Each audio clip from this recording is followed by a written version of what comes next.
நம்ம இன்னைக்கு சூப்பரான சப்பாத்தி அல்லது சாதத்துக்கு தொட்டுக்கிற மாதிரி ஒரு சிக்கன் கிரேவி செய்யலாங்க. இதுக்கு வந்து என்ன ஒரு 30 ml அளவுக்கு ஆயில் எடுத்துக்கலாம். சோம்பு 1/4 டீஸ்பூன் சேர்த்துக்கலாம். பெரிய வெங்காயம் 2 பொடியாக நறுக்கியிருக்கிறோம். சின்ன வெங்காயம் ஒரு 15 வெங்காயம், பச்சை மிளகாய் 2, வரமிளகாய் 1. இது அப்படியே நம்ம சேர்த்துக்கலாம்.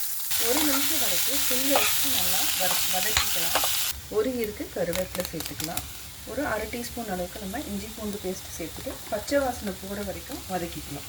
வெங்காயம் பார்க்குறதுக்கு கண்ணாடி மாதிரி வந்ததுக்கப்புறம் ஒரே ஒரு தக்காளி சேர்த்துக்கலாம். ஜாஸ்தி சேர்த்தாதீங்க, டேஸ்ட்டே மாறிடும்.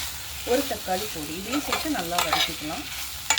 தேவையான அளவு உப்பு சேர்த்து நம்ம நல்லா வதக்கி விட்டுக்கலாம். தண்ணி விட ஆரம்பிச்சிடும். நம்ம 1 டேபிள் ஸ்பூன் அளவுக்கு மல்லித்தூள் சேர்த்துக்கலாம்.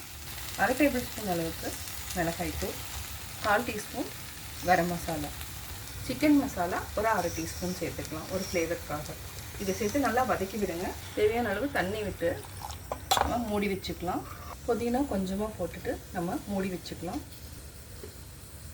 1 நிமிஷம் ஆயிடுச்சு. இப்போ நம்ம 300 கிராம் சிக்கன் எடுத்து வச்சுருக்கோம். சிக்கனையும் சேர்த்துக்கலாம். சேர்த்துட்டு ஒரு 8 மினிட்ஸ் கிட்ட சிம்மில் வச்சுட்டு வேக வச்சுக்கலாம்.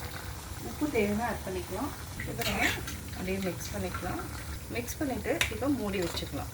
தேங்காய் எதுவுமே ஊற்றாமல் செய்கிறதுனால இருந்ததுன்னா நம்மளுக்கு கொழுப்பு சத்து அதிகமாக தாங்காது. சிக்கனில் ப்ரோட்டீன் இருக்குது. நாட்டுக்கோழி இருந்தாலும் அதையும் ட்ரை பண்ணி பாருங்கள், ரொம்ப சூப்பராக இருக்கும். இதே மெத்தடில் ட்ரை பண்ணி பாருங்கள். இப்போ நம்ம ஒரு 8 மினிட்ஸ் சிம்மில் வச்சு மூடி வச்சுக்கலாம். தேவைன்னா தண்ணி ஊற்றிக்கோங்க.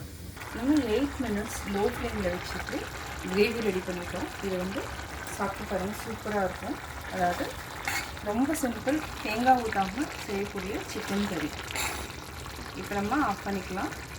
இதை வந்து ஒரு கடாயில் மாற்றிக்கலாம். சூப்பரான சிக்கன் கறி ரெடி. சூடாக சாதத்து கூட சாப்பிடுங்க, சப்பாத்தி கூட சாப்பிடுங்க. சப்ஸ்கிரைப் பண்ணுங்கள் பெபிள்ஸ் தமிழ் சேனலை.